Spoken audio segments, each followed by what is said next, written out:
बस इतना ही रहा, इससे अधिक भी नहीं हो सकता, इससे अधिक भी नहीं हो सकता। अगर ब्लर आता है नहीं वो देखेंगे लाइसेंस हो जाएगा।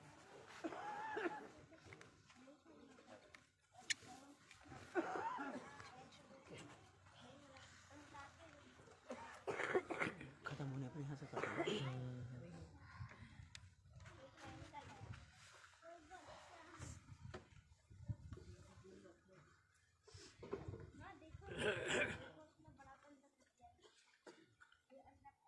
क्या वो लाइट नहीं है, माइक में लाइट नहीं आई, आगे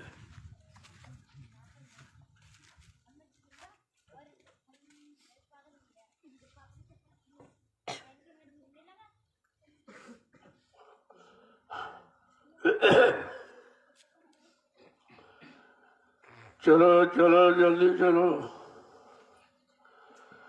सत्संग का समय हो गया। सब लोग सामने आके बैठा करो। एक एक वचन वाणी को बड़ी सावधानी के साथ सुना करो। जब सामने बैठोगे सत्संग वचनों का असर प्रभाव सीधे मन पे पड़ता है, तब ये मन अपने गुनाहों को कबूल करता है कि मैंने कितना अच्छा किया, कितना बुरा किया, कितना पाप किया, कितना पुण्य किया, कितना सुख किया, कितना अशुभ किया। वैसे शैतान मन किसी से मानने वाला नहीं है। इसने बड़े बड़े ऋषि मुनियों को, योगियों को, महर्षियों को, ब्रह्मचारियों को धराशायी कर दिया। ऐसा ये शैतान मन हमारे सबके मनुष्य मंदिर में रह रहा है। हमने आपने न आज तक इसको निकाल पाया है, न इस पर कोई नियंत्रण कंट्रोल ही कर पाया। ये हमेशा मनमानी किया करता है। जब जैसी इसकी इच्छा हुई, अगर काम की इच्छा हुई तो काम की इच्छा को पूरी करा लिया, क्रोध की इच्छा हुई तो क्रोध की इच्छा को पूरी करा लिया, लोभ मोह अहंकार की इच्छा हुई तो लोभ मोह अहंकार को पूरा करा लिया। शरीर को साथ में लेकर ये सब कुछ करवाता है। रस अपना लेता है और दंड शरीर को भोगना पड़ता है। कितना ये चाहता है, चतुर चालाक है, अपराध करे को और सजा कोई और पावे। अपराधी मन है और सजा शरीर को दी जाती है, क्योंकि मन तो दिखाई नहीं देता। अपराध करने वाला, कराने वाला तो दिखाई नहीं देता, लेकिन शरीर को पीटा जाता है। कैसी विचित्र रचना है ये काल माया की। यही कर्मों का हिसाब और माया का पसार बड़ा ही विचित्र है। इसको सिवाय सदगुरु के और कोई नहीं समझ सकता। न ऋषि मुनि योगी समझ पाए, न महर्षि ब्रह्मचारी समझ पाए, न अवतारी शक्तियां समझ पाए, न ज्ञानी विज्ञानी समझ पाए। ऐसा ये विचित्र खेल है काल माया का। और उसी काल माया के देश में हमारी आपकी जीवात्मा फंसी है।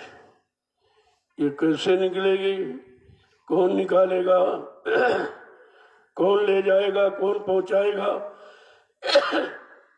कौन मालिक से मिलाएगा, ये तो संत महापुरुषों के सिवा और कोई इस राज रहस्य को जानता ही नहीं।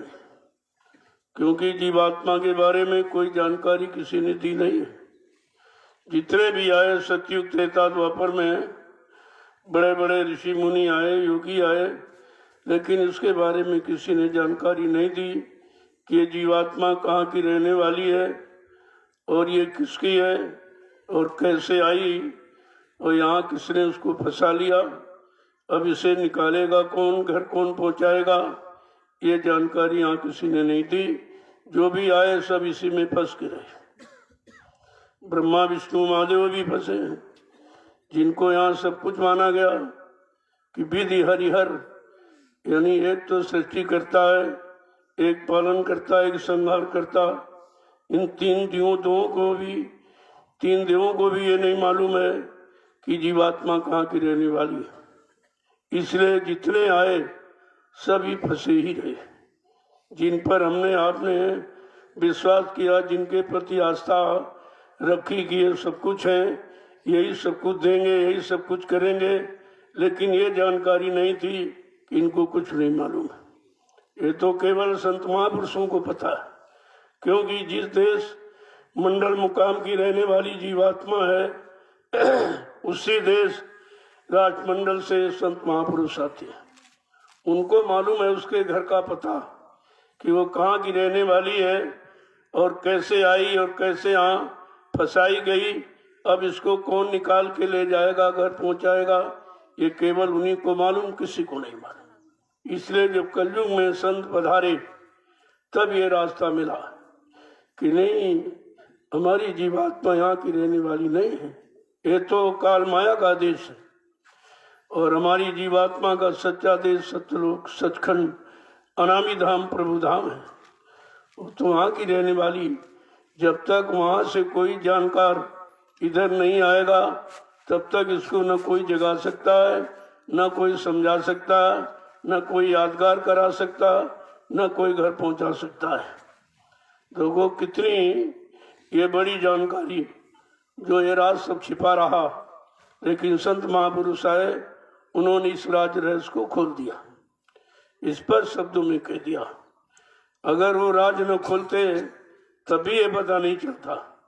और हम सब कितने युगों से फंसे पड़े और ऐसे फंसे रहते, क्योंकि जानकारी कोई थी नहीं, जानकार कोई आया था नहीं, उधर से इधर, तो न इधर की जानकारी न उधर की, न बीच मंडल मुकामों की जानकारी कोई मिली कि कितने मंडल मुकामों को क्रॉस करके ये जीवात्मा नीचे उतारी गई।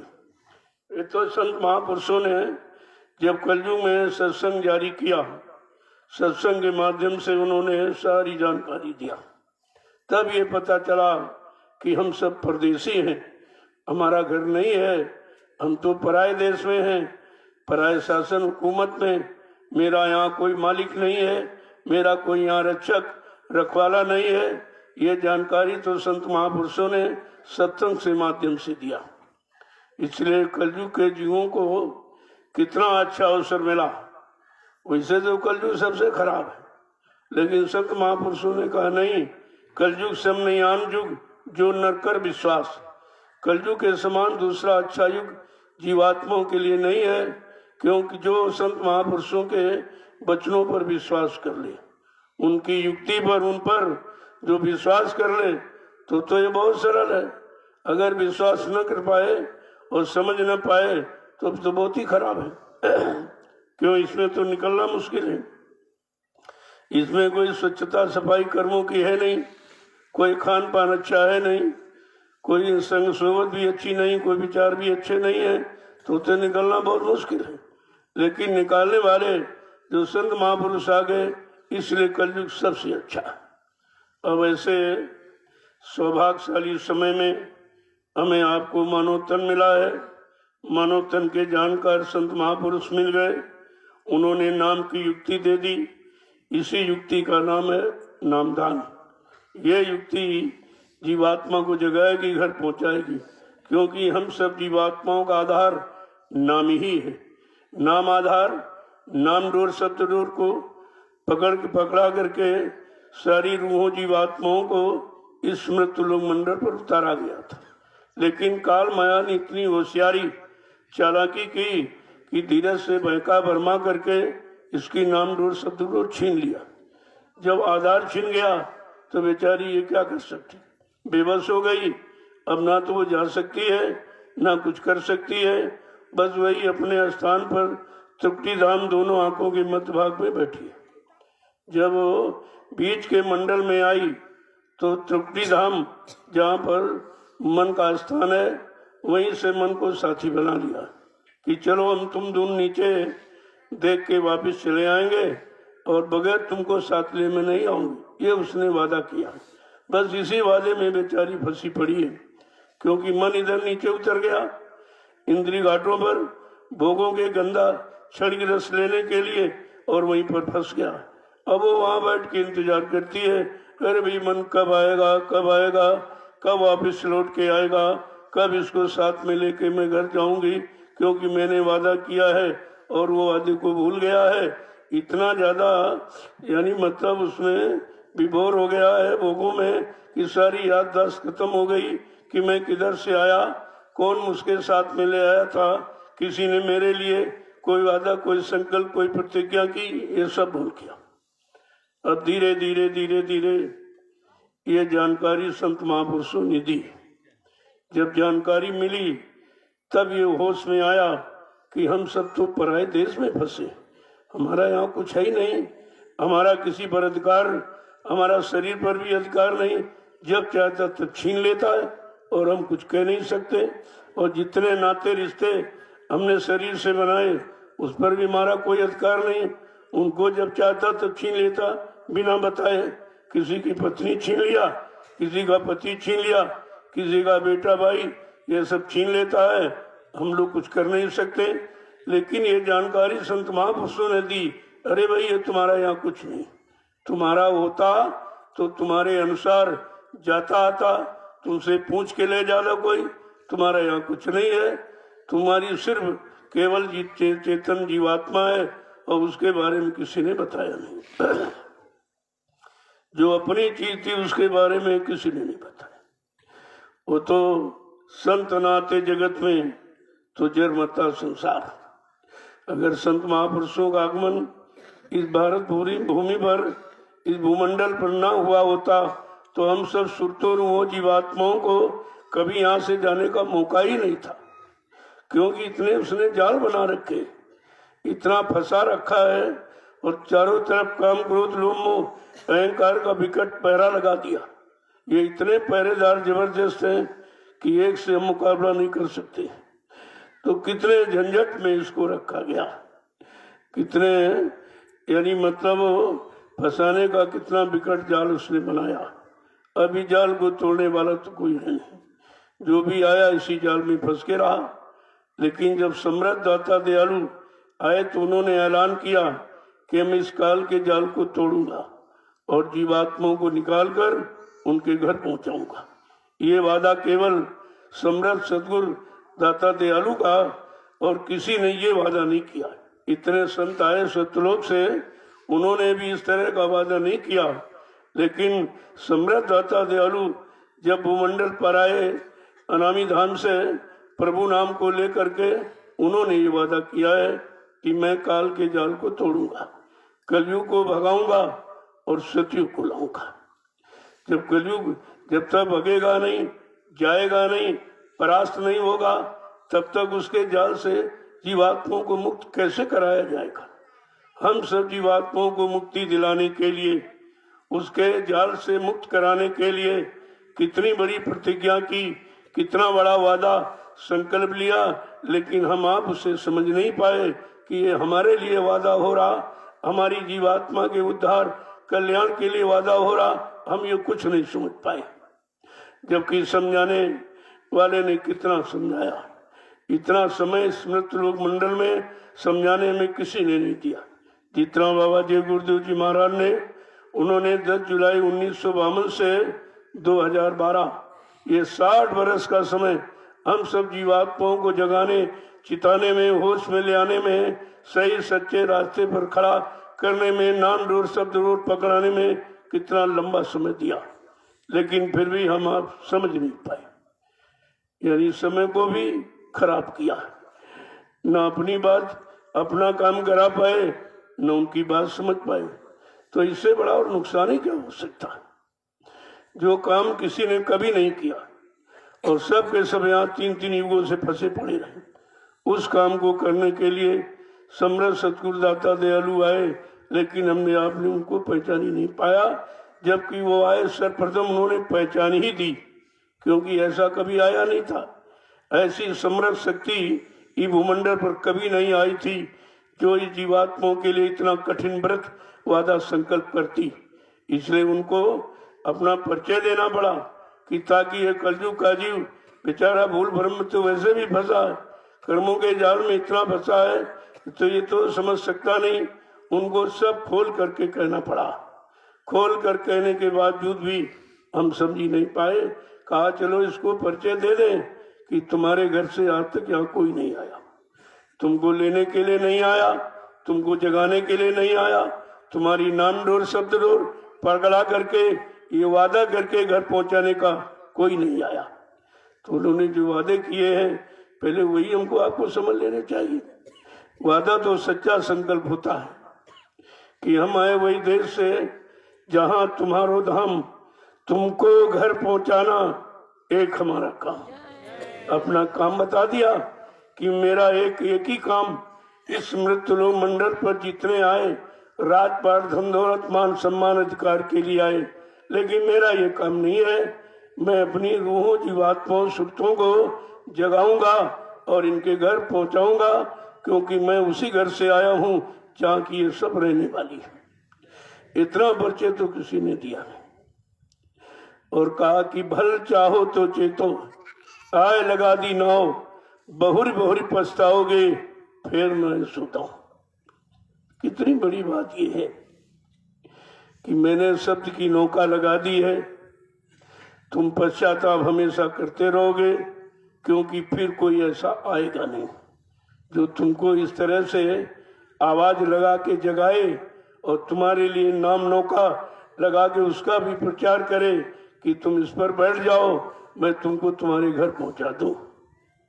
तीसरा वादा क्या कहा कि भव सागर भरमो नहीं, ये प्रताप हमार, अरे निश्चय करके मान ले तो तुरंत उतारू पार। इसमें फिर क्या रह गया था? जो कुछ बचा खुचा था, शंका संदेह, इस तीसरे वादे में तो सब खत्म कर दिया।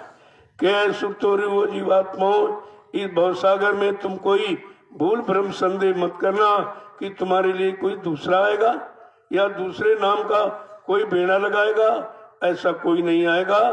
तुम मेरे बलपूर्ण शक्ति का भरोसा करो, मैं तुमको तुम्हारे घर पहुंचा दूंगा। लेकिन हम लोग इसमें नहीं समझ पाए, इन तीन वादों को बिल्कुल समझ ही नहीं पाए। इशारा तो समझदार के लिए होता है, जहां ना समझदार हो वहां इशारा कौन समझेगा।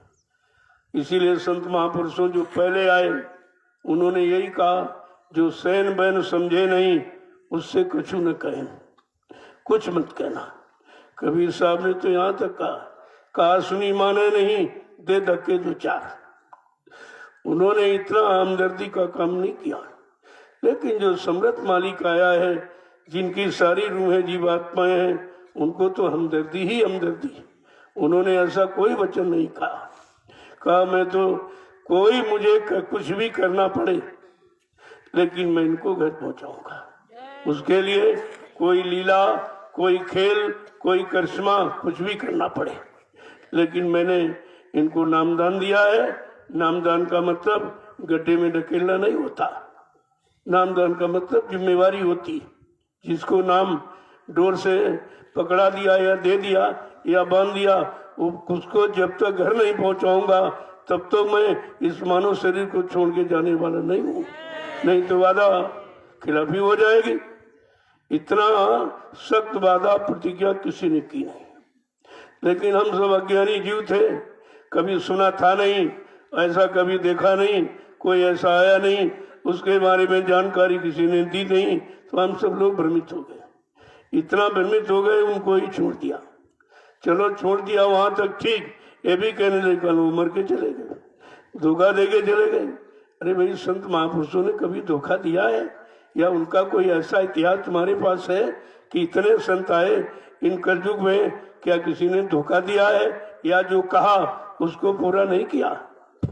कम से कम तो जानकारी लेनी चाहिए थी। लेकिन जानकारी देने आया तो, लेकिन हमने जानकारी ली नहीं। कान तो सुनते रहे, कानों का विषय तो सुनने का, तुम अच्छा करो बुरा कहो तो भी सब सुन लेंगे वो। लेकिन शैतान मन ने पकड़ा नहीं। ये समझता था कि इनके वचनों को पकड़ लूंगा तो हमका हमारा ही भोगों का सब ये काम छोड़ना पड़ेगा। वो इसको अपने हानि समझता था, जबकि सच्चा लाभ देने वाली यही युक्ति है। तो कहने का मतलब ये है कि समझाने वाले ने तो सबको समझाया, लेकिन हम लोग इतने समझदार नहीं थे कि उनके हर वचन वाणी इशारों को समझ सकते और अपना समझ से काम बना लेते। यही भूल है। इसी भूल को खत्म करने के लिए बार बार संदेश दिया जा रहा, बार बार जानकारी दी जा रही, उसी तरफ सबको मोड़ा जा रहा है। लेकिन हम इतने इधर फंसे हुए हैं कि उसको जो सच्ची अच्छी बात है उसको झूठ समझते हैं, जो झूठ है उसको सच मानते हैं। और यही झूठ को सच मान के पकड़ लिया है। और ये पकड़ तुम्हारी काम आएगी नहीं। जिस किसी को पकड़ लोगे साथ नहीं देगा, चाहे पति हो, चाहे पत्नी हो, चाहे बेटा भाई हो, मतलब यानी जिसको पकड़ोगे वो धोखा देगा, क्योंकि तुम्हारे साथ जाने वाला कोई नहीं। क्यों? हमारी स्थिति आने की अकेले की थी। हम अकेले आए, हम अकेले आए थे और नंगे आए थे, यानी कोई सामान नहीं, शरीर पर कोई कपड़ा भी नहीं था। जब नंगे अकेले आए तो यहाँ हमारा है क्या? इस बात को समझ लेते तो इतनी देर नहीं लगती कि जब नंगे आए, अकेले आए हैं, किसी ने ये व्यवस्था हमारी कर दी है, कपड़ा दे दिया, रोटी मकान और कुछ साथ में पति पत्नी बाल बच्चे जोड़ दिए, चलो किसी तरह ये फंस के रहेगा कैसे? तो उसने तो फंसाने का जाल बनाया, जिसको हमने आपने अपनी जरूरत की चीज समझ ली, और इसी को सामान उसका है और हम कह रहे हमारा हमारा है। बस यही धोखा सबसे बड़ा हो गया कि किसी के सामान को हम अपना सामान मान रहे, किसी के दिए हुए सामान को हम अपना सामान मान रहे कि भाई हमारा है हमारा है। हम ये भूल गए कि माँ के गर्भ से हम नंगे और अकेले आए थे। जब यहाँ से चले गए वो सारा सामान ले लेगा। कहा हमारा सामान रख दीजिए, हमारे देश में आए थे, मैंने आपके प्रयोग के लिए सामान दिया, लेकिन तुमने जो दुरुपयोग किया है मैं उसकी सजा दूंगा। जो शरीर का हमने दुरुपयोग किया, झूठ बोला, छल कपट, बेईमानी, व्यभिचार कुपचार, ये सब, और गंदा खान पान करके मनुष्य मंदिर को आपने खराब किया, ये तो सजा ही है सब, इसकी सजा अलग दूंगा। इसीलिए इन्हीं कर्मों की सजा के लिए उसने विभाग बना दिए, 4 खाने बनाए, अस्थावर, उस्मत, अंडज पंडज, और 84 लाख यूनियां बना दी। अब इतने बड़े विस्तार से निकलना बड़ा मुश्किल है। इनमें फंसाएगा, इन्हीं में घुमा फिरा कर रखेगा, कभी पशुओं में, कभी पक्षियों में, कभी जंगली जानवरों में, कभी कीड़े मकोड़ों में, और एक ही योनि में कितनी लाख योनियां हैं। इतना विस्तार उसने बनाया। इस विस्तार को केवल संत महापुरुष ही जानते, और काल के जाल को कोई जानता नहीं है। तो बात तो इसलिए है, एक तो हम जानते नहीं, और दूसरा कोई कहे तो उसे मानते नहीं। 2 बीमारी हो रही है, एक तो कुछ नहीं जानते। इस काल माया के देश में है जरूर, रह रहे सब कुछ, लेकिन जानते कुछ नहीं। क्यों? जानते होते तो इसको हम पकड़ते थोड़ी। इस दूसरे के सामान को समेटकर हम अपना समय थोड़ी खराब करते, लेकिन ये जानकारी नहीं बनाए। कहते संत सदगुरु आए, जितने सांसारिक शारीरिक गुरु आए उन्होंने भी इसका भेद नहीं खोला, उनको भी नहीं मालूम था। उन्होंने राजपाट, धन दौलत, मान सम्मान तो दिलाया, पति पत्नी बाल बच्चे सब दिलाया, यानी काल का सामान दिलाया, लेकिन दयाल के सामान की बात उन्होंने कोई बात ही नहीं की उसके बारे में। तो जरा महापुरुषों के भजन सुन लो तो तुम्हें समझ में आ जाए। जय गुरुदेव, जय गुरुदेव, जय गुरुदेव, जय गुरुदेव। नाम किसका? प्रभु का। जय गुरुदेव। नाम किसका? प्रभु का। जय गुरुदेव। नाम किसका? प्रभु का।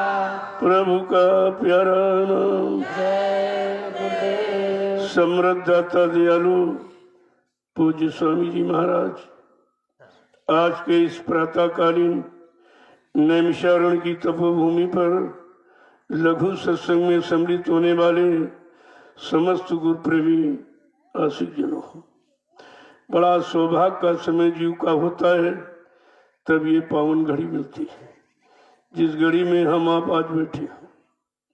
ये संत महापुरुषों के वचन जो काल माया के देश से बचाने वाले, घर पहुंचाने वाले, ये वचन यहाँ ने क्या किसी ने फरमाए नहीं, क्योंकि जब कोई आया नहीं था तो बताता कौन?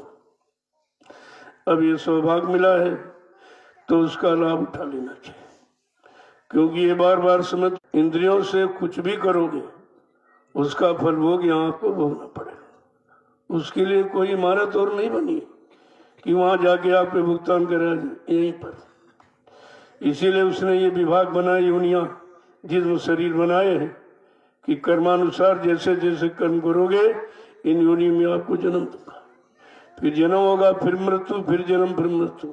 ये सिलसिला कभी बंद नहीं होगा और यही सिलसिला उसके राज को चलाने का तरीका है। अगर ये नहीं करता तो चलाता कैसे? क्योंकि हम फंसते नहीं, और फंसते नहीं तो राज हुकूमत किस पर करता है।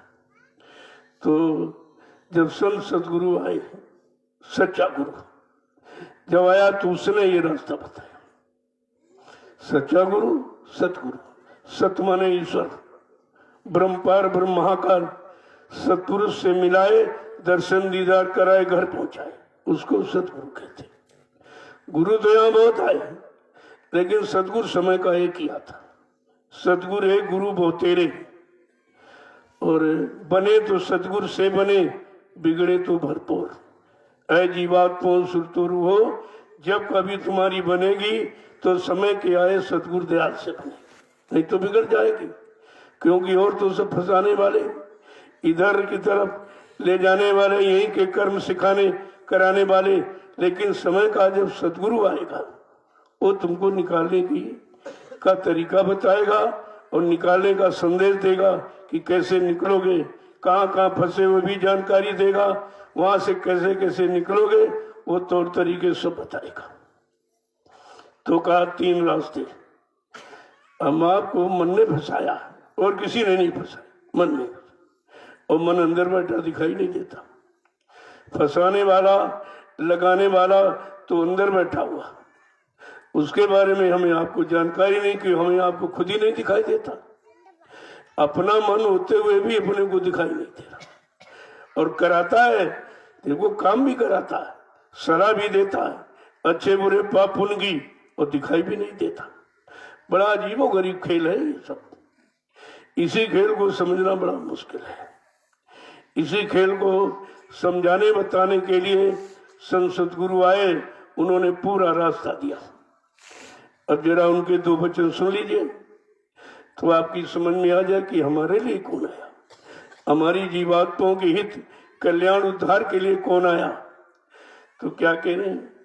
गुरु करो खोज कर भाई, गुरु करो खोज कर भाई, गुरु करो खोज कर भाई, गुरु करो खोज कर भाई, बिन गुरु कोई राह न पाई, बिन गुरु कोई राह न पाई, बिन गुरु कोई राह न पाई, बिन गुरु कोई राह न पाई। अब कहते यहाँ के निकलने का रास्ता और फंसने के जाल दोनों, ऐसे समृद्ध गुरु की खोज करो जो दोनों रास्ते जानता है कि कैसे जाल में फंसे हैं, इन जालों से कैसे निकलेंगे।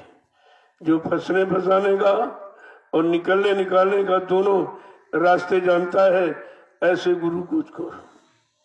गुरु को खोज करो भाई, बिन गुरु राह कोई नहीं पाई।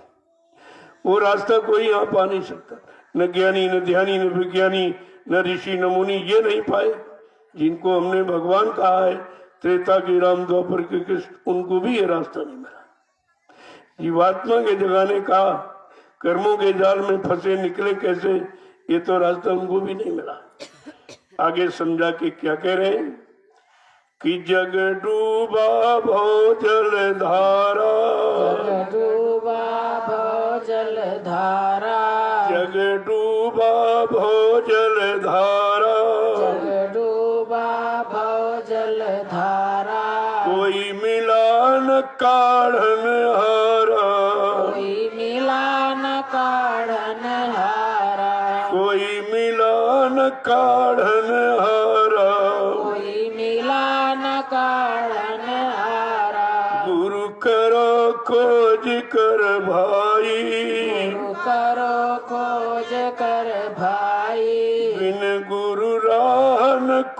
कोई पाई। गुरु राह कोई नहीं पाई। कहा बिना सच्चे गुरु के ये सारा संसार भवसागर में डूबता ही रहा, किसी को निकलने का सहारा नहीं मिला, क्योंकि कोई आया नहीं था, निकालने वाला कोई नहीं आया था, फंसाने वाले सब आए। कहते सारा संसार इसी भवसागर की धारा में डूबता रहा, क्योंकि कोई निकालने वाला नहीं आया था। जब निकालने वाला नहीं आया तो निकलेंगे कैसे? और जिनके सहारे हम बैठे वो भी फंसे हैं, जो फंसा वो कैसे निकालेगा? जो अलग थलग खड़ा है वो कोई जैसे दलदल में आप फंस गए, तो दलदल में अगर तुम कोई तागा लगाओगे तो और नीचे जाओगे, क्योंकि पैरों के नीचे कोई ठोस आधार नहीं, पैर टिकेंगे इस पे। जब पैर टिके नहीं तागा नहीं लगेगी, ऐसे तागा लगाओगे और नीचे जाओगे। कहते ये भोगों का ऐसा दलदल है, इसमें ऐसा पूरा संसार फंसा हुआ।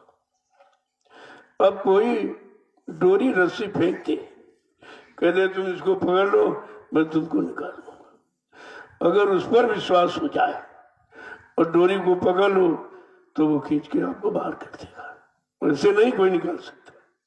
आगे क्या कह रहे हैं कि जिनके सहारे बैठे वो भी सब डूबे पड़े, वो भी इसी दलदल में फंसे हैं।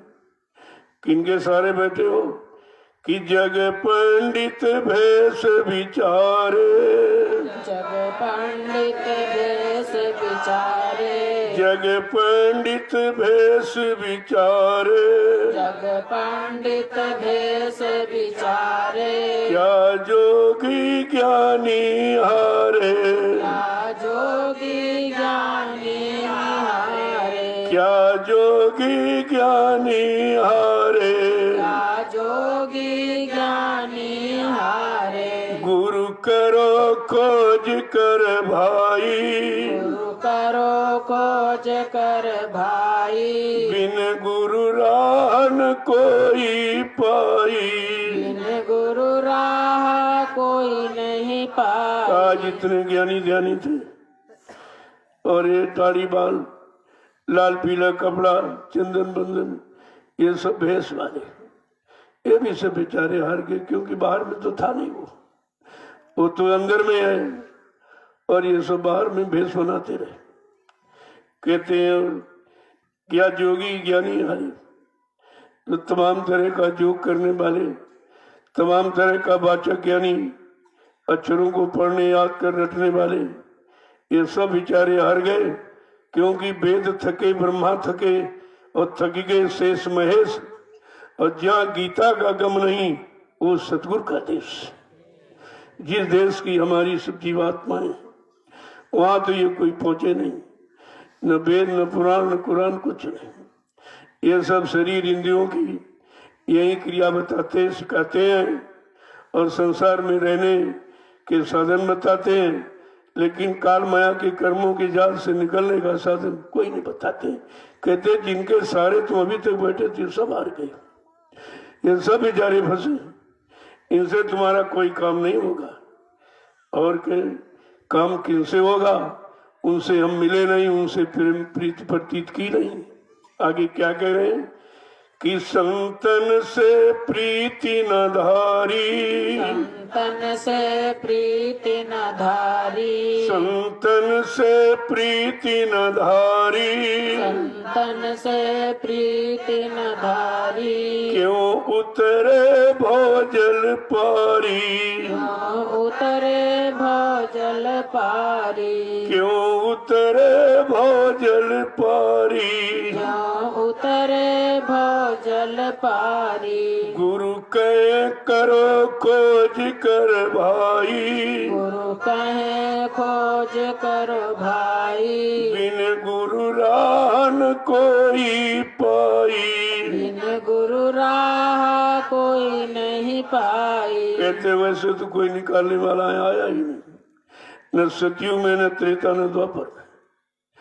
कलयुग में संत महापुरुष आए तो तुमने उनको पहचाना नहीं, संतों से प्रीत की नहीं, क्योंकि तुमको जो सिखाया पढ़ाया बताया उन्हीं से पत्थर कागज कैलेंडर से प्रीति करते रहे। और वो सब जड़ है। जड़ न तुम्हें जगाएगा, न तुम्हें पकड़ेगा, न उठाएगा, न बैठाएगा, न ले जाएगा। मुर्दा तो ये काम कोई कर नहीं सकता। कहते जो चेतन शक्ति चेतन भंडार से आई उसको तो हमने पहचाना है। वो कौन है? कहते संत सदगुरु है। उनसे प्रीत प्रतीत नहीं की।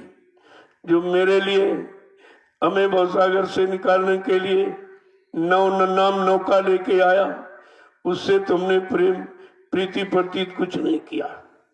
और कहते जब उनसे प्रीति नहीं हुई तो फिर उतारेगा कौन? अरे भाई जो भवसागर में नाम बेड़ा लेके आएगा वही तो बैठा के आपको ले जाएगा। और बाकी तुम कभी कागज की नैया पर बैठे हो, वो भी डूब जाएगी, और पत्थर की नैया पर वो भी अंदर डुबो देगी। तो तुम्हारा साधन जितना रहा सब डूबने वाला था, निकालने वाला नहीं था। इसीलिए कल कागज की नाव कभी पार नहीं जाएगी, वो तो गल जाएगी। और पत्थर भारी तुमको डुबो देगा, उस पर भी बैठ के नहीं जाते थे। तो कहने का मतलब ये तीनों जो साधन यहाँ बताए गए हैं वो सब डुबोने वाले थे, निकालने वाले साधन नहीं थे। आगे समझा के क्या कह रहे हैं कि तप तीरथ बर्थ पचेरे,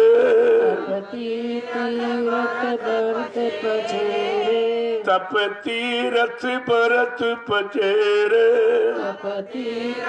बरत पचेरे, पढ़ विद्यामान घनेरे, पढ़ विद्यामान भरे रे,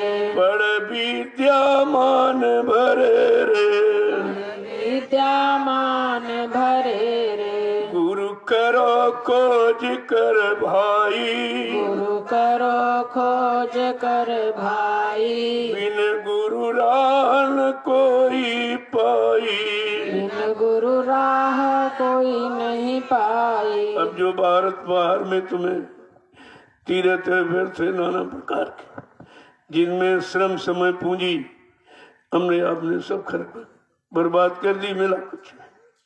वहां भी कोई नहीं बैठा है, वहां कोई बताने वाला, वहां कोई देने वाला तो बैठा नहीं, वहां सब लेने वाले बैठे। तुमसे लेते रहे लेकिन तुमको बदले में कुछ नहीं दिया, और मिला नहीं और फिर भी चेत नहीं पाए। ये सब लेने वाले बैठे हैं, अगर इनके पास होता तो हमसे क्यों लेते? इतनी बात हम नहीं समझ पाए कि लेने वाला दाता होता कि भिखारी होता। ये सब लेने वाले बैठे, हम देते रहे और देकर भी नहीं समझ पाए ये तो हम ही से ले रहे। अगर इनके पास हमसे ज्यादा होता तो हमसे क्यों लेते? यानी जितना मेरे पास उतना भी इनके पास नहीं, तब इनसे उम्मीद क्या रखते हो? और तमाम तरह की विद्या पढ़ी, हिंदी है, उर्दू है, संस्कृत है, अंग्रेजी है, पाली है, ये भाषाओं से भी भगवान नहीं मिलता। वो किसी भाषा में थोड़ी बैठा है कि हिंदी में बुलाओगे, अंग्रेजी में बुलाओगे, संस्कृति में बुलाओगे। अरे भाई उसकी तो ये कोई भाषा नहीं, ये तो तुम्हारी जबान की बात है। अंदर में कहते हो दो भाषाएं, एक दुख है एक खुश है, एक दुखी और खुशी, दो ही भाषाएं। तुम किसी देश विदेश में चले जाओ, अगर वो जवान से बोले तो आप नहीं समझ पाओगे, वो भाषा नहीं समझना। अगर वो रो दे तो समझ जाओ कि दुखी है, और हंस दे कहोगे खुशी है। ये दो भाषा है, ये अंदर में है और ये समान है। किसी देश में कहीं चले जाओ और दो ही भाषा है, और दो ही के लिए हम सब प्रयास करते हैं कि हम सुखी रहे, हम खुशी रहे, हम सुखी रहे, हम खुशी रहे, दुख न हो, गम न हो, तकलीफ न हो। तो भाषा तो दो ही अंदर की, और तुम कहीं चले जाइए अंदर की भाषा एक ही है। इसीलिए कहा भाई जात पात नहीं है, कोई भेदभाव छोटा बड़ा गरीब अमीर तुम ये बाहर में सब जोड़ काट रहे हो, अंदर में तो कोई जाति है नहीं। क्यों? मानव जाति स्वतः एक जाति है। भाई मनुष्य में कौन सी जाति? पशुओं में तो दिखाई देती, ये घोड़ा है, खच्चर है, गधा है, ऊंट है, हाथी, ये तो दिखाई दे रहा, लेकिन मनुष्य में कौन सी जात दिखाई देती? इसलिए महापुरुषों ने कहा अरे भाई भूल भ्रम अज्ञानता को दूर कर, मानव स्वतः एक जाति है, और मानव जाति के नाते हमारा एक मानव ही धर्म है, और इन मानव जातियों में एक ही जीवात्मा है, इन जीवात्माओं का मालिक एक ही है। तुम कहाँ यहाँ दुविधा में फंस गए हो? जात पात पूछे नहीं कोई, हरि का भजे सो हरि का भय। क्या भक्त भगवान की कोई जाती है? गुरु शिष्य की कोई जाती है? इतनी तो बात कम से कम जानकारी रखनी ही चाहिए थी। लेकिन हम संत दरबार में जाकर भी अभी ये पाखंड से अलग नहीं हो पाए। जाति पाति, ये छोटा बड़ा, ये ऊंचे नीचे, ये पढ़ा लिखा ये अनपढ़ है, ये सब बाहर में।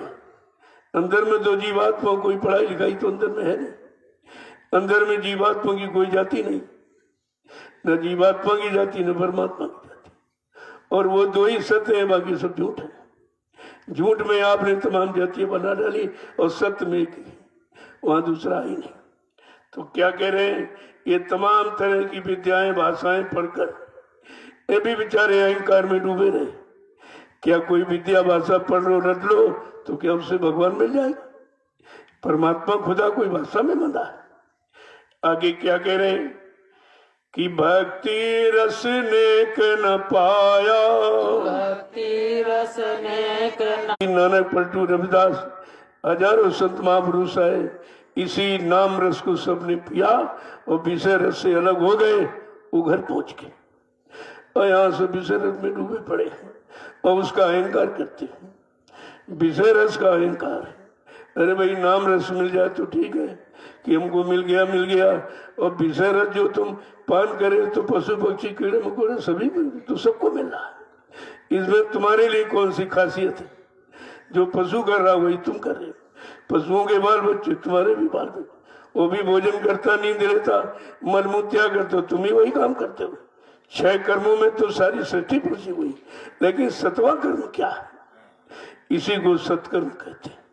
7वां कर्म है कि मतलब यानी जीवात्मा जगह परमात्मा से मिले, अपने घर पहुंचे। ये 7वां कर्म संत सदगुरु सिखाने आते हैं। और किसी तमाम शक्तियां आई इस कर्म से सब बेचारे अनभिज्ञ रहे, किसी को जानकारी नहीं रही। आगे क्या कह रहे हैं कि भक्तियों के शरण में आया। अगर भक्तों के, साधकों के, प्रेमियों के शरण में आता तो वो तुझे भक्ति का रस, जो भक्ति के रस में डूबे हैं वो मिल जाएंगे। तो तुमको भी डुबो देंगे, तुमको भी भक्ति रस का पान करा देंगे। मीरा ने यही तो कहा था, साध संग बैठे बैठे लोक लाज खोई। जो बाहर का कवर था, खोल था झूठा, वो साधकों की, भक्तों की, प्रेमियों की संगत में बैठकर मैंने सब खत्म कर दिया। साध संग बैठे बैठे लोक लाज खोई। अब तो बात फैल गई जाने सब कोई, और मेरे तो सतगुरु दयाल दूसरों नहीं कोई। एकदम सब स्पष्ट कर दिया। इतना जब पक्का संबंध होता है तब कुछ मिलता है। अभी तो हम तमाम रिश्तों नातों को पकड़े बैठे, तमाम काल के सामान को पकड़े बैठे, उसी को अज्ञानता भूल भर सपना मान रहे हैं और उसी की तैयारी में भी लगे हैं। और मिल जाए और मिल जाए, इधर से आ जाए, उधर से इनका भी ले लो, उनका भी ले लो। इसके अलावा अभी भक्ति रस की तरफ तो कोई ध्यान नहीं। जब विषय रस से मन अलग होगा और नाम की चाट लगेगी उसको, जब नाम रस चाटेगा तब ये फिर उधर कभी नहीं जाएगा। क्योंकि ये अमृत है, वो विष है। विष अमृत में तो बहुत फर्क है। आगे क्या कह रहे हैं कि गुरु से भक्ति का भेद न जाना, भक्ति का भेद न जाना, भक्ति का भेद न जाना, भक्ति का भेद न जाना, गुरु को सत्र पुरुष न माना, गुरु को सतपुरुष न माना, गुरु को सत्य पुरुष न माना, गुरु को सतपुरुष न माना, गुरु कह करो खोज कर भाई, गुरु कहे खोज कर भाई, बिन गुरु राह न कोई पाई। बिन गुरु राह कोई नहीं भगवान पाई। जितना बखान कर रहे हैं ये बगैर सच्चे गुरु के मिलने से तभी होगा। जब सच्चा सदगुरु मिलेगा तो सच्ची जानकारी मिलेगी, तब ये झूठ का पसारा हम समझ सकेंगे। कहते हैं भक्ति का भेद में जाना, क्योंकि यहाँ तो 9 भक्ति, 9 प्रकार की भक्ति बताई। भगवान राम ने जब सबरी के आश्रम में गए और सबरी का प्रेम भाव भक्ति देखा तो खुश हो गए। पहले तो लोग समझते थे जंगल में बड़े बड़े आश्रम ऋषि मुनियों के थे, सबको अहंकार था कि भगवान तो मेरे अच्छे आश्रम में आएंगे, और सबरी तो छोटी जात की है और ये पत्तों की कुटिया वहां कहाँ जाएंगे, वहां तो कोई बैठने रहने का आस्था नहीं। लेकिन मतंग ऋषि जो सबरी के गुरु थे, देखो गुरुवाणी कभी झूठ नहीं होती, उन्होंने कहा सबरी एक दिन तेरे घर भगवान राम चल के खुद आएंगे। ये गुरु का वचन उसको याद रहा और उसी गुरु वचन की याद में 12 वर्ष बिता दिए उसने। जब मतंग ऋषि ने कहा तभी नहीं पूछा भाई किस दिन आएंगे, कौन तारीख बता दीजिए, मैंने कुछ नहीं पूछा, क्योंकि अनुचित उचित विचार तज्जे पाले पित बहन। गुरु के वचनों में उचित अनुचित नहीं होता, उसमें कोई प्रश्न कोई शंका संदेह बोल भ्रम नहीं होता है। जो कह देंगे वो तो पत्थर की लकीर है, अमीठे हो। तो मतंग ऋषि ने कहा सबरी एक दिन तेरे घर भगवान राम आएंगे। देखो गुरु के वचन में कितना बड़ा विश्वास है। ये कहते हैं विश्वास पात्र। जब इस तरह हम आप बन जाएंगे, गुरु के प्रति इतना विश्वास हो जाएगा जैसे सबरी को था, और उसने 12 वर्ष इंतजार किया, कोई शंका नहीं, कोई बोल भ्रम नहीं, गुरु के वचनों में कोई शंका नहीं किया, 12 वर्ष इंतजार किया, और इंतजारी का फल मीठा होता है। और भगवान राम आए। जब आए तो सबरी ने, जो लोग वैसे गलत संत्याग से बताते हैं कि झूठे बेर खिलाए झूठे बेर, ऐसा नहीं था कि जब वो गुरु ने बता दिया कि तेरे घर भगवान राम आएंगे तो उसने सोचा जब आएंगे तो भाई यहाँ कोई रोटी सब्जी दाल तो रखी नहीं, जंगल में तो फल है, जरा तब तक सब फलों को चक्के देख लें किस पेड़ का मीठा फल है। तो सारे पेड़ों के फल उसने एक एक करके सबको चखा। जब देख लिया कि इसका मीठा है तो वो मीठे वाले पेड़ के फल ले आए। जब रखे ला करके तो सबरी का आनंद प्रेम, ऐसी निश्चल भक्ति देखकर भगवान राम खुश हो गए। उन्होंने नवधा भक्ति का उपदेश किया कि सबरी आज मैं तेरी प्रेमा भक्ति से इतना खुश हूं, ये मैंने उपदेश अपने किसी भक्त को नहीं दिया, न हनुमान को दिया, न विभीषण को दिया, किसी को भी नहीं दिया। जितने कोल भील बंदर, ये उपदेश मैंने किसी को नहीं दिया जो मैं आज तुझको नवधा भक्ति का उपदेश देने जा रहा हूं। 9 प्रकार की भक्ति उन्होंने बताई। प्रथम भक्ति संतन कर संगा का, पहली भक्ति तो संतों का साथ है। भगवान राम ने प्रथम भक्ति का वर्णन करते हुए कह रहे पहली भक्ति प्रथम भक्ति संतन कर संगा, दूसरा रथ मम कथा प्रसंगा। पहली भक्ति तो संतों का साथ है, दूसरी है मेरी कथा प्रसंगी है। देखिए गुरुपद पंकज सेवा, तीसर भक्ति अमान, और चौथी भगत मम्मन गुण करे कपट तचका। का जो गुरु के आदेश का पालन करता है, उनके हुक्म को मानता है, उनके वचनों का आधार बनाकर अपने जीवन को निकालता, तीसरी भक्ति। और चौथी भगत मम गुणगन करे कपट तचगान।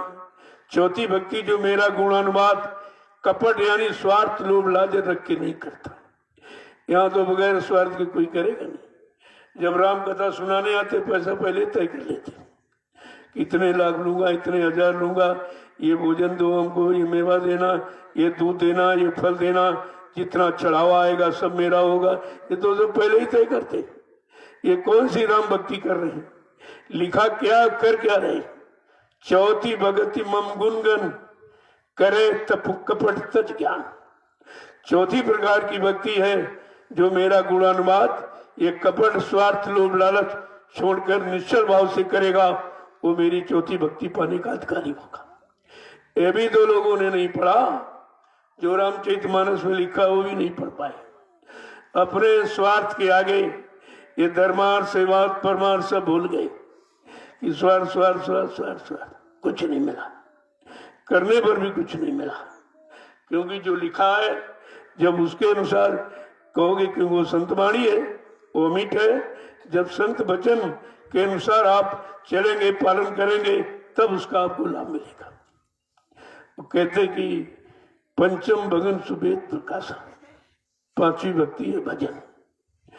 पांचवी भक्ति भजन है, जो मेरे नाम का स्मरण करेंगे। राम ने क्या कहा? जो मेरे नाम का स्मरण करेंगे, स्मरण करें। ये पांचवी भक्ति। पहली भक्ति का संतन का साथ, संतों की संत पहली भक्ति, उनसे जो रास्ता मिले वो पहली भक्ति। और हमारी तो ये पांचवी भक्ति है। पांचवी भक्ति पंच भौतिक शरीर से जो करोगे तो पांचवी भक्ति शरीर की है, आत्मा के लिए नहीं बताया कि आत्मा की कोई भक्ति है, कहते नहीं। और खटदम शील विगत बहुकर्मा, कहते छठी भक्ति क्या? शील क्षमा संतोष मेरा विवेक। ये अगर ये तुम्हारा जिसके अंदर है वो छठी भक्ति पाने का अधिकारी है। और यहाँ तो शील क्षमा संतोष भी विवेक है नहीं, उसकी जगह काम करो लोग मोहंकार भरा हुआ, तो वो भी भक्ति पाने का अधिकारी कोई नहीं बन पाया। जो नौधा भक्ति का उपदेश किया है सबरी को भगवान राम ने, वो भी तो लोग नहीं प्राप्त कर पाए, क्योंकि उसके अनुसार भी मन बुद्धि चित्त पाक साहब निर्मल पवित्र बन नहीं पाया, स्वार्थ से अलग हो नहीं पाए, सेवा धर्मार्थ परमार्थ को अपने अंदर यानी ला नहीं पाए, तो कहा ये भक्ति का भी लाभ उनको नहीं मिला। तो अब वो जड़ भक्ति इसीलिए कर रहे हैं, इसीलिए कागज पत्र पानी में लग गए। चाहे कुछ भी हम करें, न ये कुछ बोलेगा न सुनेगा, कुछ कहेगा। वो भगवान को भी ऐसे ढूंढ लिया हमारे जैसा, कि हमारे जैसा वो न कुछ कहे न कुछ सुने। कभी ये न पूछे कि शराब पी के तो पूजा करने नहीं आयो, अंडा मीट मुर्गा खा के तो नहीं आयो, झूल छठ खबर बेईमानी व्यवचार कपचार करके तो नहीं आयो। कहते कि अरे अगर पूछेगा तो फिर हमें तो बताना पड़ेगा। इसलिए संतों से विरोध रखता है कि संत तो यानी चेतन शक्ति है, वो तुम जैसे पास में गए वो पहले ही तुमको जान लेगी। तुम्हारे सिर पे हाथ रखा तो सब पता चल जाता है कितने गुनाह कितने पाप करके तुम आए हो। कहते इसीलिए संतों से विरोध बढ़ावे, उनसे विरोध रखते हैं कि तो सब बता देंगे। तभी का अगर पत्थर का देवता जो मंदिर वाला अगर बोलने लगे, कहने लगे शराब पी के तो नहीं पूजा करने आए, झूठ छल कपट बेईमानी करके धन कमा के तो प्रसाद खरीद के तो नहीं ले आए हो, तो वहां कोई नहीं जाएगा। अगर वो बोलने लगते तो कोई नहीं जाता। अब ये सब इसीलिए जाते हैं कि हमारे जैसा न बोलता है न पूछता है न टोकता है न रोकता है, चाहे कुछ करो चाहे कुछ खाओ चाहे जैसे जाओ। इसीलिए जड़ पूजा को आगे रखा गया। एक विदेश में कॉन्फ्रेंस हुई तो उसमें सब देवताओं सब जगह के देवताओं भगवान को रखा गया। और जब पूछा गया भाई कहाँ का देवता भगवान अच्छा है, तो सबने अपने अपने तौर तरीके से बताया। लेकिन जब भारत देश का नंबर आया तो एक बुजुर्ग खड़ा हुआ कि भारत देश का भगवान सोच समझ के बताना। कहा क्यों? कहा भारत का आदमी स्वार्थी है, अगर स्वार्थ नहीं निकलेगा तो भगवान को नहीं मानेगा, वो भगवान को नहीं मानेगा। तो कहा कि उसका भगवान कहते पत्थर का रख दो। जब पत्थर का भगवान होगा ना कुछ खाएगा न पिएगा न कुछ लेगा, जो कुछ आएगा सब उसी को भक्त को मिलेगा, भगवान कुछ नहीं लेगा, वो सब उसी को मिलेगा। कहा वो उसको मानेगा। इसलिए भारत का पत्थर का भगवान रखा गया कि न खाएगा न पिएगा न कुछ खर्चा करेगा, और जब से दरवाजा खोल दिया तब से पैदा करेगा सुबह शाम तक। सुबह शाम तक वो भगवान पैदा करेगा और सब इनको देगा, अपना कुछ नहीं लेगा। इसलिए बड़ा सोच समझ कर ये भारत का भगवान लोगों ने बनाया कि ये स्वार्थी लोग हैं, सेवार्थ धर्मार्थ परमार्थ तो है नहीं और ये मानेंगे नहीं, तो इसको ऐसा भगवान रख दो कि रात दिन कमाए और भगवान न खाए न खर्च करे, सब इसी को देते। यही तो सबसे बड़ी जटिल समस्या हो गई कि ऐसा फंसा दिया गया, क्योंकि पहले के युग वालों को हम और उनकी नकल करते कि भाई पहले अच्छे युग थे तो ये अच्छे ही लोग होंगे, जो ये कर रहे हैं यही अच्छा कर्म, ये अच्छा धर्म, यही सच्चा धर्म होगा, तो उसी की नकल हम लोग करने लगे। आगे क्या समझा के कह रहे हैं कि भक्ति का भेद न जाना। अब ये 9 प्रकार की तो 9 भक्ति है, वो कहते 3 तरह की, और अविरल और अनपावनी और अभेद शक्ति। ये संतों ने 3 भक्ति बताई कि अविरल भक्ति, अभेद, कोई भेद नहीं, कोई जात नहीं, कोई पात नहीं, कोई छोटा नहीं, बड़ा नहीं, गरीब नहीं, अमीर नहीं, हिंदू नहीं, मुसलमान नहीं, स्त्री नहीं, पुरुष नहीं, कुछ नहीं। भक्ति करने का अधिकार सबको है। बात शरीर की नहीं है, बात आत्मा की। अगर आत्मा से देखो तो आत्मा तो स्त्रीलिंग है, सभी स्त्रियां पुरुष कोई है ही नहीं, पुरुष केवल सत्पुरुष है और उसी के सब जीवात्मा सुखते हुए। इसीलिए सत्पुरुष को जीवात्मा का पति माना गया, वो पति है, बाकी यहां कोई नहीं, सब स्त्रियां ही स्त्रियां हैं, क्योंकि सारे शरीरों में जीवात्मा है, जीवात्मा स्त्रीलिंग है, तो चाहे स्त्री शरीर में हो चाहे पुरुष शरीर में हो, जीवात्मा तो सब में है। इसलिए सब स्त्रियां हैं, केवल सत्पुरुष पुरुष है, उसी को जीवात्मा का पति माना गया। जब पति के पास पहुंचेगी तभी तो सुख शांति पाएगी। क्या कह रहे हैं कि भक्ति का भेद न जाना, इस भक्ति के राज को तो समझा नहीं। इसी 9 भक्ति में बेचारे फंस गए, लेकिन उसको भी जिस अनुसार बताया गया, नियम संयम यानी सिद्धांतों के अनुसार, वो तो कुछ किया नहीं। एक अंधी भक्ति, अंधी भक्ति मतलब यानी आंख बंद करके कहते कि और गुरु को सत्पुरुष न माना। जो समृद्ध गुरु भूमंडल पर आया उसको सत्पुरुष माना नहीं, अपने जैसा माना कि हमारे जैसे 2 आंखें 2 कान है, 2 टांगे मतलब 2 पैर हैं और 2 हाथ हैं, यही अपनी जैसी शकल मानकर भूल भ्रम में रह गए। उसको ये नहीं माना कि ये सत्पुरुष है। सत्पुरुष का रूप तद्रूप लेकर ये भूमंडल पर आए हैं हमारी आपकी जीवात्मा को जगाने के लिए। अगर मनुष्य शरीर धारण न करते तो हम आप उनकी बोली भाषा नहीं समझ पाते। मान लो अगर पशुओं में आते तब भी आप नहीं समझ पाते, पक्षियों में आते तब भी बोली नहीं समझते, और कोई शरीर न धारण करते और बोलते तो तुम कहते भूत प्रेत आ गया। तो समझता कैसे जीव। अब जीव की के प्रति कितनी बड़ी हमदर्दी कि मानो चोला धारण करके आए, कि मानो शरीर में जीवात्मा बैठी है, ये जीवात्मा के कल्याण के लिए ये शरीर धारण किया था, नहीं किया, लिया है। कहते कि ऐसे समृद्ध सदगुरु को सत्पुरुष नहीं माना।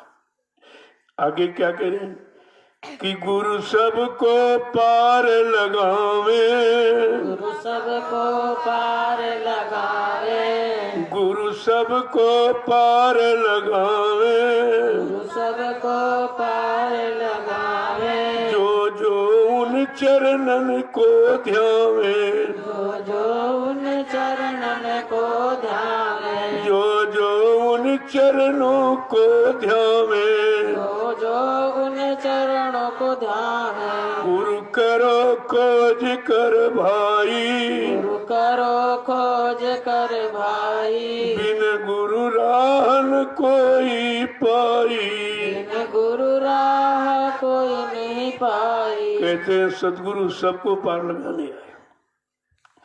ये शब्द केवल सदगुरु के लिए लागू, सबको पार लगाए। जो जो उनकी शरण में आवे, जिन्होंने उनके चरण का सहारा लिया, चरणों को शरण को पकड़ लिया और वचनों को अपना लिया, उन सबको पार लगाना। कहते किसी को नहीं छोड़ेंगे। अब इसमें कोई जात पात नहीं कि भाई छोटी जात को नहीं पार लगाएंगे, बड़ी जात को लगाएंगे, हिंदू को नहीं मुसलमान को लगाएंगे, पुरुष नहीं स्त्री को, ऐसा कुछ नहीं। कहते वो सबको पार लगाना, क्योंकि जीवात्मा सब में है और जीवात्मा को भवसागर से पार, उस पार सत्य देश पहुंचाने के लिए आए हैं। इसलिए कहते वो सबको पार लगाना। जो जो उन चरण को ध्यावे, जिन्होंने उनके चरणों को पकड़ लिया, अपना मान लिया, अपना सबको न्यौछावर कर दिया। क्या कह रहे हैं कि गुरु से तू बेमुख फिरता, गुरु से तू बेमुख फिरता, गुरु से तू बेमुख फिरता, गुरु से तू बेमुख फिरता, मन के नित सन्मुख रहता, मन के नित सन्मुख रहता, मन के नित सन्मुख रहता, मन के नित सन्मुख रहता, गुरु करो खोज कर भाई, गुरु करो खोज कर भाई, बिन गुरु राह न कोई पाई। बिन गुरु राह कोई नहीं कहते पाई। सच्चा रास्ता दिखाने वाले संसद गुरु, उनसे ये विमुख रहता है। ये तो निंदा आलोचना बुराई में फंसा पड़ा, जो गुरु का आदेश नहीं है।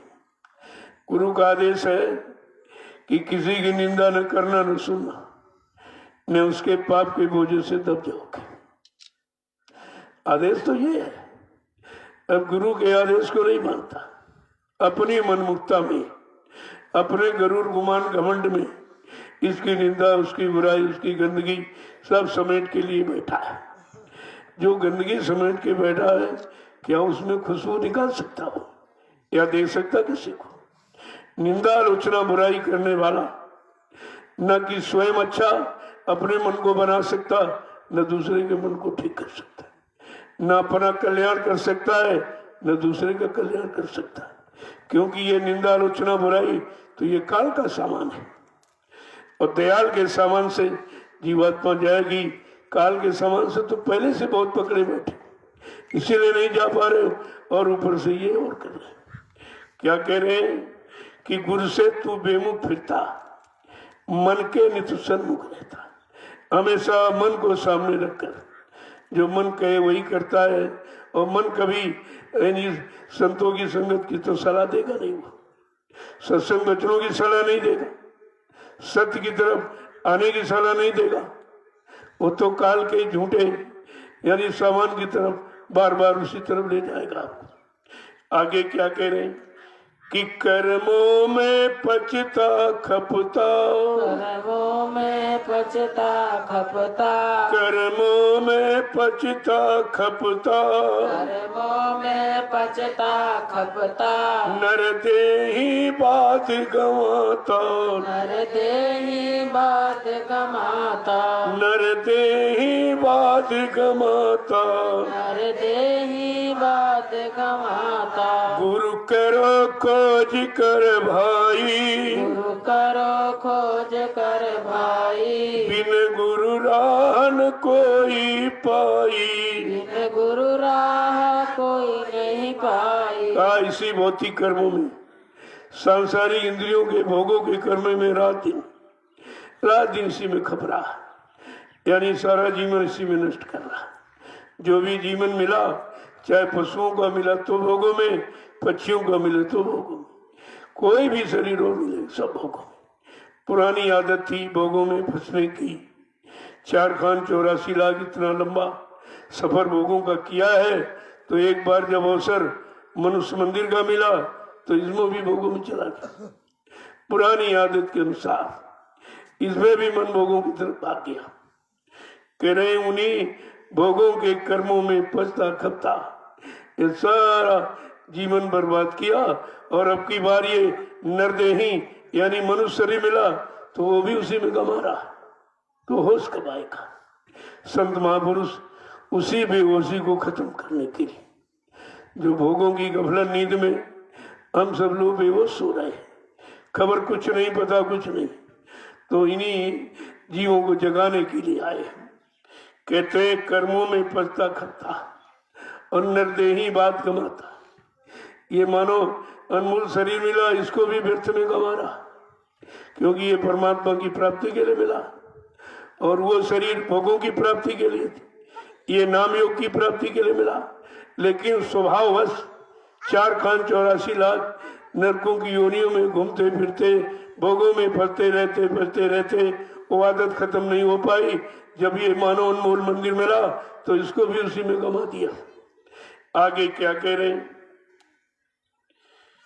कितना समझा के कह रहे हैं बार बार कि समझ में आ जाए तो ठीक है, अब चेतो समझो भाई, अब चेतो समझो भाई, अब चेतो समझो भाई, अब चेतो समझो भाई, कर प्रीत गुरु संग जाई, कर प्रीत गुरु संग जाई, कर प्रीत गुरु संग जाई, कर प्रीत गुरु संग जाई, गुरु करो खोज कर भाई, गुरु करो खोज कर भाई, बिन गुरु राह न कोई पाई।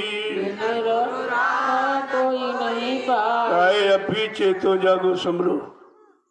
अगर ये मानव जीवन निकल गया फिर 4 खान 84 लाख का चक्कर लगाना पड़े, पता नहीं फिर मौका मिले ना मिले। ये शरीर मानव शरीर के कर्म न हो तो फिर कैसे मिलेगा? तो पशुओं में भी तो कर्म कर नहीं पाओगे। जितने शरीर है उनमें मानो कर्म कहाँ हो पाएगा? कहा इसलिए कि अब की बार चेतो और सदगुरु से प्रीत करो और मानव जीवन को सार्थक बना लो। अगर ये भी अवसर मौका निकल गया फिर तुमको ये मिलेगा नहीं। इसलिए जगा रहे, चिता रहे, होश में लाके खड़ा कर रहे। आगे क्या करें? कह कर सतगुरु स्वामी गाई, कह कर सतगुरु स्वामी गाई, कह कर राधा स्वामी गाई, कह कर राधा स्वामी गाई, करनी कर मिले बड़ाई, करनी कर मिले बड़ाई, करनी कर मिले बड़ाई, करनी कर मिले बड़ाई, गुरु करो खोज कर भाई, गुरु करो खोज कर भाई, बिन गुरु राह कोई पाई। बिन गुरु राह कोई नहीं पाई। इसलिए सतगुरु स्वामी बार बार समझा के कह रहे कि ऐसी करनी कर जिससे तुझे सम्मान मिल जाए, यहां से सम्मान के साथ ले जाया जाए। नहीं तो कहते एक सिंहासन एक बांधा जय जंजीर। अब ये कर्मों की अनुसार है। बुरे कर्म किए तो घसीटता ले जा रहा, मारता पीटता, अच्छे किए तो सिंहासन बैठा के ले जाएंगे दोनों दरबार में। लेकिन करनी ऐसी कर ले कम से कम यहां से मान सम्मान से जाए। कहते हैं इसलिए सतगुरु स्वामी खोल के कह रहे, समझा के कह रहे। राधा स्वामी, राधा माने जीवात्मा, स्वामी माने मालिक। जिनको जीवात्माओं का मालिक बना के इस मृत लोक मंडल पर भेजा जाता है और वो नाम से जीवात्माओं को जगाते हैं और नाम रूपी बेड़ा भवसागर में लगाकर जीवात्माओं को घर पहुंचाते हैं। जो घर पहुंचाता उसको राधा स्वामी ही कहा जाता है। और यहाँ सब टेकी बन गई, टेका टेकी। राज तो समझा नहीं कि नाम काम के लिए आता है। अपने अपने समय में अलग अलग नाम आया। कबीर साहब ने अपने समय में साहब नाम जगाया, उससे जीवों का काम किया। शिवदयाल सिंह महाराज ने राधा स्वामी नाम जगाया, उससे जीवों का काम किया। गुरु नानक देव जी महाराज ने वाहे गुरु नाम जगाया, उससे जीवों का काम किया। और अब की बार समर्थ दाता दयालु ने जय गुरुदेव नाम जगाया, उससे जीवों को काम करने का वादा किया। ये सब अपने अपने समय में समय के जीवों के लिए नाम आधार रखा जाता है। अगर पिछला कोई नाम रख लो उससे कुछ होने वाला नहीं। जब ये नाम नहीं था, कलयुग में नाम नहीं जगा था, तब सब पिछले युगों के नामों को दोहराया जाता। कोई हरि नाम कह रहा, कोई यानी सीताराम कह रहा, कोई राधे श्याम कह रहा।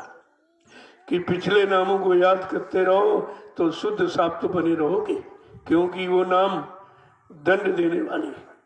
अगर बुरा पाप कर्म करोगे तो दंड देंगे। इसलिए उस नाम को आगे अंकुश समझ के रखा गया कि मन पर अंकुश रखना।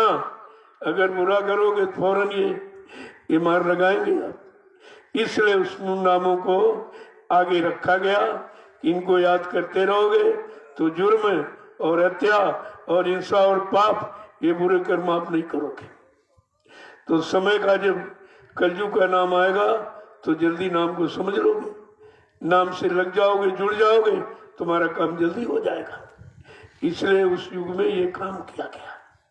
अब जब कलयुग आया तो कलयुग का नाम तो लोगों ने पहले बताया नहीं था, तो पिछले नामों को याद करते रहे लोग।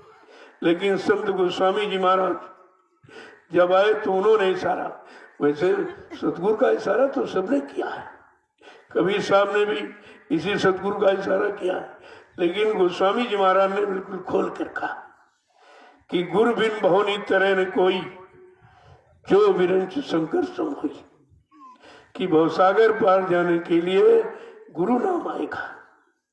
वो गुरु नाम सबका सब गुरुओं का सम्मान कराएगा। जय गुरुदेव, यानी जितने गुरु आए सबकी जय, जितने हैं उनकी जय, जितने आगे आएंगे उनकी जय, यानी सब गुरुओं का सम्मान ये करा रहा है। ऐसा नाम समय के समृद्ध दाता सदगुरु दयाल ने जय गुरुदेव नाम जगाया।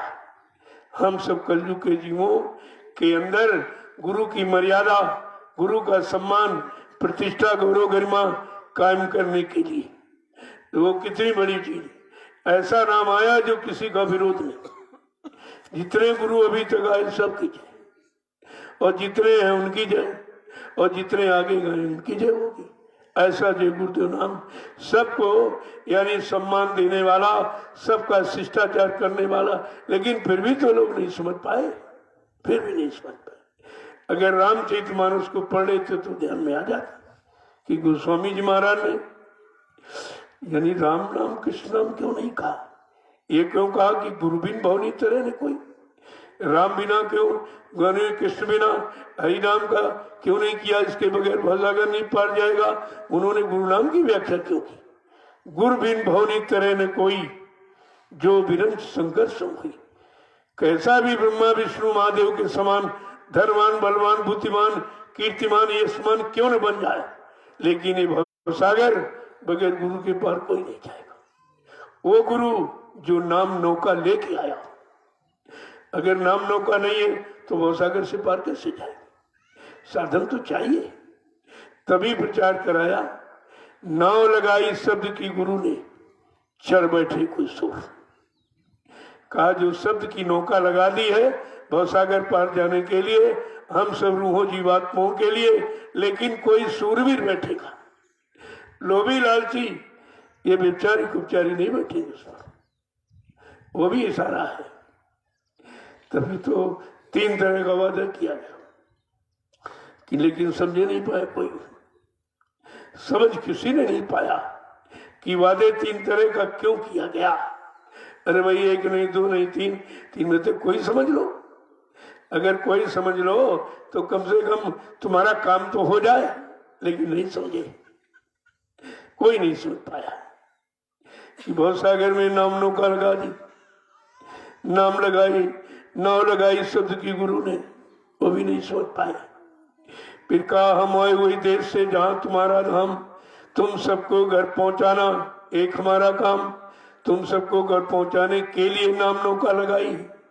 ये भी इशारा हो रहा उसी तरफ। आखिर में कहा अरे भाई भवसागर भरमो नहीं, ये प्रताप हमार, और निश्चय करके मान ले तो तुरंत उतारू पार। ये भी नाम नौका का इशारा। 3 तरह का इशारा किया गया, लेकिन समझ में किसी के नहीं आए। एक भी इशारा आप नहीं समझ पाए। तो ये सब चीजें लोगों की जानकारी के लिए, हम सब कलयुग के जीव बहके भर में, कुछ मालूम नहीं, कोई जानकारी नहीं थी। तो सारा भूल भ्रम दूर करने के लिए समृद्ध सतगुरु दाता दयालु ने ये 3 अपने वचन सामने फरमाए। ये 3 वचनों को कहा, और 3 में से एक भी समझ में किसी की नहीं आया। अगर एक भी समझ लेते तो कम से कम अपने काम में तो लग जाते आप, और काम हो जाता। जय गुरुदेव, जय गुरुदेव, जय गुरुदेव, जय गुरुदेव। नाम किसका, जय गुरुदेव नाम किसका, प्रभु का प्यारा नाम। जरा खड़े हो जाइए तो आप लोग। ये रोज आपको कराया जाता, ये इशारा रोज दिया जा रहा कि कब खड़े होगे, कितनी जल्दी खड़े होगे, कब संभलोगे, कब चलोगे, कब घर पहुंचोगे, सारा तो पूरा हो रहा। जय गुरुदेव, जय गुरुदेव, जय गुरुदेव। नाम किसका? प्रभु का। जय गुरुदेव। नाम किसका? प्रभु का। प्रभु का प्यारा नाम। जय गुरुदेव। जोर से बोले, जय गुरुदेव। सब मिल बोले, जय गुरुदेव। बोलना होगा, जय गुरुदेव। अभी से बोले, जय गुरुदेव। दुख दर्द हरेंगे, जय गुरुदेव। सब कष्ट मिटेंगे, जय गुरुदेव। सुख शांति भी देंगे, जय गुरुदेव। सबके दाता, जय गुरुदेव। सबके मालिक। जय गुरुदेव। प्रेम से बोले, जय गुरुदेव। ये नाम नहीं इंसान का, नाम है प्रभु का। ये काम नहीं इंसान का। ये काम है प्रभु का। देखो समय का जगाया कलयुग का, हम सब कलयुग के जीवों के लिए समृद्ध साधुदाता सदगुरुदयाल ये जय गुरुदेव नाम जगाया है। और जो नाम जगाता है उसको उसी नाम से लोग पुकारने भी लगते हैं। जैसे ऋषियों ने राम नाम जगाया, जो राम नाम लेके आए उनको भी लोग राम कहने लगे। उनको नाम तो रामचंद्र था, लेकिन उनको भगवान राम कहने लगे, क्यों? उस नाम से काम हुआ। जिनका काम हो गया वो तो भगवान मान ही लेते, तो भगवान मान लिया। भगवान का मतलब भाग्यवानी, भाग का मान माने निर्माण करने वाला। कितने के भाग्य को बनाया, कितने का नाम कराया, कितनों का इतिहास बनाया, पूजा करवा दी, ये भगवान का काम। तो इसी नाम से किया। और जब द्वापर में कृष्ण नाम आया तो उस नाम से काम हुआ। उसकी भी महिमा लोगों ने कहा भाई इस नाम से काम हो गया। वो भी जिनका काम हुआ तो उसमें सबसे प्रथम द्रौपदी का नाम आता है, लेकिन काम उसने जो कृष्ण कहा अरे भाई कुछ मांगना तो कोई अच्छी चीज मांगती, तूने साड़ी मांगी, तू नंगी तो पैदा हुई थी, अब साड़ी वाड़ी क्या उसके लिए मांगा, कोई चीज मांग लेते अच्छी, वो नहीं मांगा। तो कहते कि मांगना भी तो नहीं आता है और ये भी नहीं मालूम मैं क्या देने आए, इनके पास किसका खजाना है। और जब कलयुग में समृद्ध दाता दयालु नाम का भंडार खजाना लेके आए, तब भी हम आप लोग नहीं ले पाए उसे। पिछले इतिहासों को पढ़कर अगर नाम के बारे में जानकारी हो जाती तो कम से कम जो समृद्ध दाता दयालु ऐसा नाम लेके आए हैं जिससे सारा काम होगा, इधर शरीर का, परिवार का, समाज का, देश दुनिया का भी काम और जीवात्माओं का उद्धार, दोनों काम। यानी देश समाज दुनिया का सुधार और जीवात्मा का उद्धार, ये दोनों काम करने आए। ऐसे समृद्ध मालिक को हमने आपने पहचान ही नहीं पाया, न पहचान पाया, न अपना बना पाया, न अपना कोई काम करा पाया। तो कितनी बड़ी भूल हुई, कितना बड़ा ये नुकसान हो गया। क्योंकि आत्मा के उद्धार कल्याण की आवाज इस तरह की किसी ने नहीं लगाई। आए सब, जो उनके पास गया सेवा श्रद्धा भाव देगी तो कान में नाम दे दिया, लेकिन लाउड स्पीकर लगाकर इस सृष्टि में किसी भी ने भी नामदान की शुरुआत नहीं किया। ये पहली पहचान है समृद्ध दाता दयालु की। इतनी बड़ी शक्ति, इतना बड़ा भंडार लेके आए कि लाउड स्पीकर लगाकर कि सबको नाम सुना दिया जाए। क्योंकि जीवात्मा तो सब में, पेड़ों में भी है, पक्षियों में भी है, कीड़े मकोड़ों में भी, इतने जीव। यहाँ सब ऐसे माइक्रोस्कोप से देखो पूरा जाल दिखाई देता, छोटे छोटे कीटाणुओं। जीवात्मा तो सब में है। जिसने सारी रूहों जीवात्माओं को समय का जगाया नाम उन तक पहुंचाया, उसे समृद्ध मालिक कहते हैं। ये भूमंडल पर किसी ने नहीं किया। लाउड स्पीकर लगाकर ये नामदान किसी ने नहीं दिया। फिर भी हम आप अपने मालिक को नहीं पहचान पाए। वो भी तो जानकारी हमारे सामने, कोई किसी को कह रहा, कोई किसी को कह रहा, कोई संत लिख रहा, कोई सदगुरु लिख रहा। अरे कोई लिखावट का काम, ये कोई डिग्री डिप्लोमा कोई कॉलेज यूनिवर्सिटियां देती क्या? ये भी बेचारे नहीं जान पाए हम ये कर क्या रहे। कोई संत लिख रहा, कोई सदगुरु, कोई भगवान लिख रहा, कोई सरकार, कोई महाराज लिख रहा, सब तरह तरह की। जबकि लिखावट बनावट सजावट का कोई काम ही नहीं इसमें।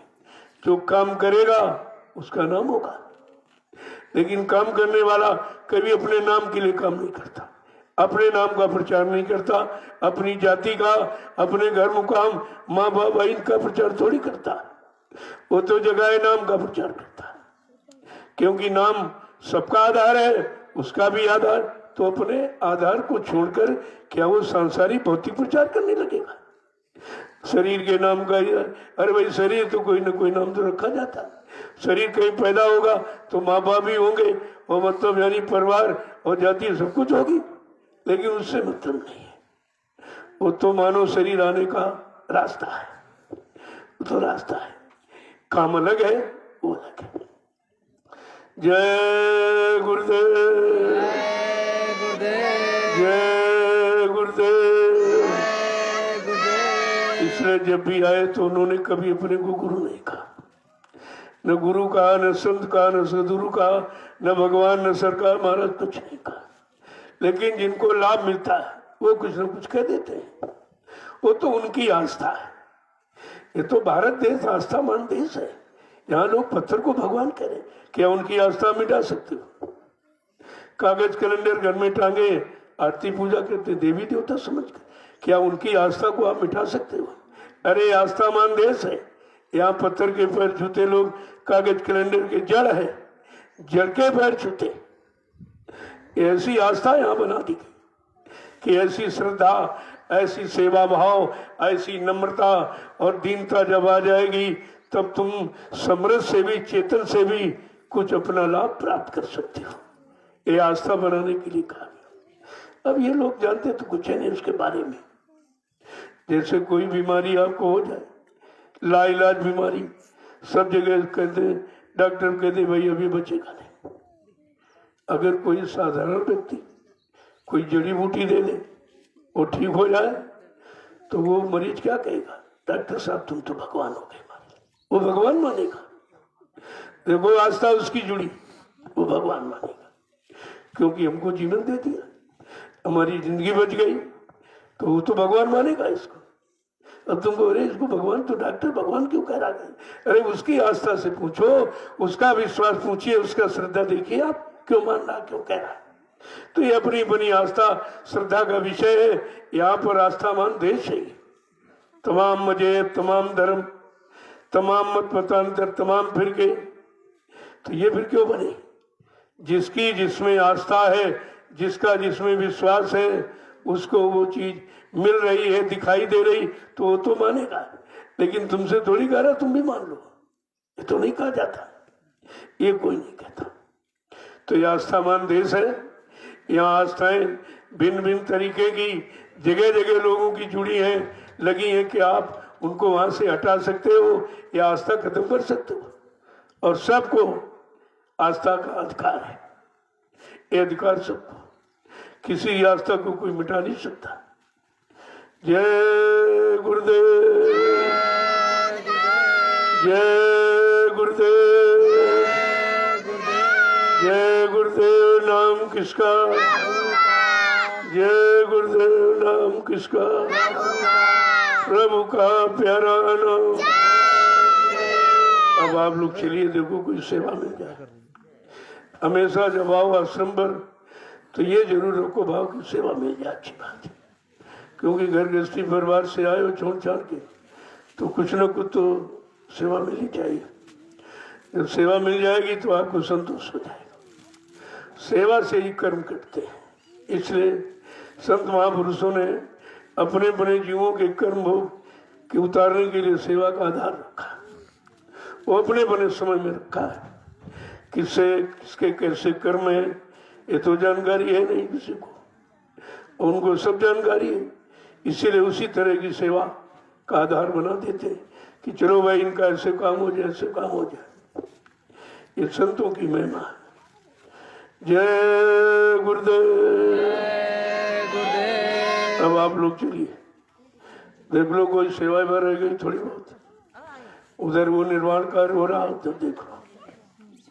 और इधर ये सब इतना बड़ा आश्रम है, अरे भाई इसकी सफाई ये भी बहुत बड़ी सेवा है, क्योंकि यहाँ जो भी लोग आते हैं ये धरती के चरण स्पर्श करते हैं, पैर छूते हैं। ऐसी धरती यही है, ये 88,000 ऋषियों की तपोभूमि है, तो पवित्र है। तो धरती को पाक साफ रखना भी तो आपकी सेवा है। तो यहाँ कोई गंदगी मत, जहाँ देखो फौरन उसको उठाओ, गड्ढा खोद के गाड़ दो, या उसको धूप हो तो जला देना, लेकिन गंदगी यहाँ नहीं होनी चाहिए। तो सबको सेवा मिली हुई। अब आप कोई सेवा न करो, बहाने तो लाख हैं, करने वाले के लिए कोई बहाना नहीं। जय गुरुदेव। तो को शाम को सबसे मिलता हूँ, जिनको जाना है वो जा सकते हो। शाम को आपसे मिला था, आपका दर्शन किया, आपको प्रणाम किया, आपको प्रसाद मिला, तो खंड हो गया, अब तो आप जा सकते हो। और शाम को फिर मिलूंगा। तो बीच में ये कुछ नहीं, इस समय आप, अरे वो समय सेवा में लगाइए, तो इधर उधर जागने ताकने में खर्च करते, कोई ना कोई सेवा करो आप, तो उससे कोई ना कोई कर्म कटे, कुछ लाभ मिले आपको, तो फायदा क्या इसका है। यहाँ आए हो तो कुछ न कुछ करो जरूर। कोई चीज देखो बिगड़ रही फौरन, ये थोड़ी कोई कहे तब तुम ठीक करो। देखो भाई कोई चीज बिगड़ रही, अगर जानते हो तो फौरन उसको ठीक कर दो। जब बिना बताए जो करो वो सेवा होती, वही गुप्त सेवा मानी जाती, उसका सबसे बड़ा लाभ होता। और कोई कहे तब करो तो आदेश पर कर रहे हो, तो आदेश पर से तुम कुछ नहीं करते, तो उसमें सेवा में कटौती हो जाती। ये सब चीजें समझ के आपको करना चाहिए। जय गुरुदेव, जय गुरुदेव। देखो ये मिट्टी की सेवा आप कर रहे थे, वैसे देखने में तो मिट्टी है, लेकिन इस मिट्टी पर कितने लोग बैठ के भजन करेंगे, कितने बैठ के सत्संग सुनेंगे, सेवा करेंगे, ये लाभ कहाँ रखा।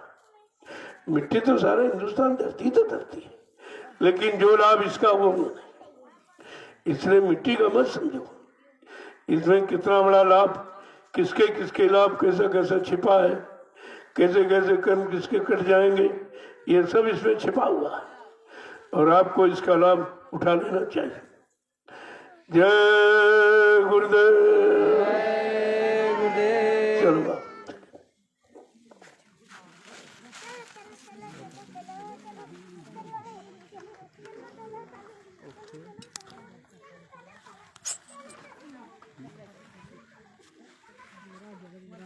हो गया, बीच में से काट देंगे, फिर यहाँ पे म्यूट वगैरह सब बता देंगे। ये स्वतः घुमाए बंद कर देंगे, वाईफाई बंद कर देंगे, और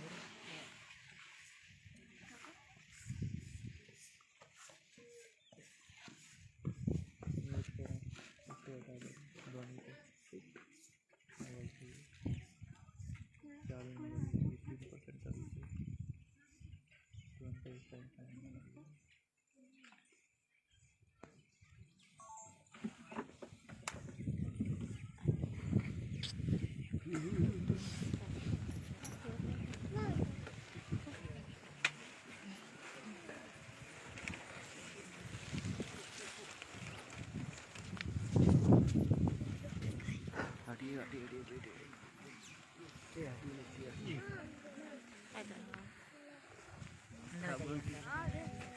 अंदर जाइए, अंदर डूब जाइए।